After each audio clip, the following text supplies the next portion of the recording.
سیستم ریورسینگ موتور اگر یک زمانی به صورت اهد یا استرن بر نمیگرده موتور استارت بخوره، شما میتونید منوالی این کارو بکنید. آچارشو بندازین داخلش، به صورت اهد یا استرن بذارین و موتور رو منوالی استارت کنین.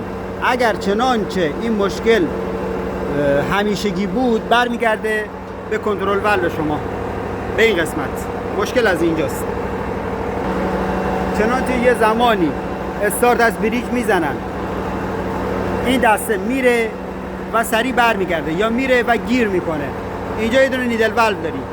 با تنظیم این به صورت خیلی کم، به صورت کرک، شما میتونید مشکل رو حل کنید. یا کمش میکنین یا زیادش میکنین، این میره و برمیگرده. تنظیم رفت و برگشت دیلیش رو کنترل میکنه. همینطور اگر زمانی زیاد به مشکل خوردین، میتونید این والو از اینجا ببندین. این والو ببندین و به صورت منوالی استارت کنین. به صورت منوالی استارت میزنین، روی RPM مد نظر تنظیم میکنه.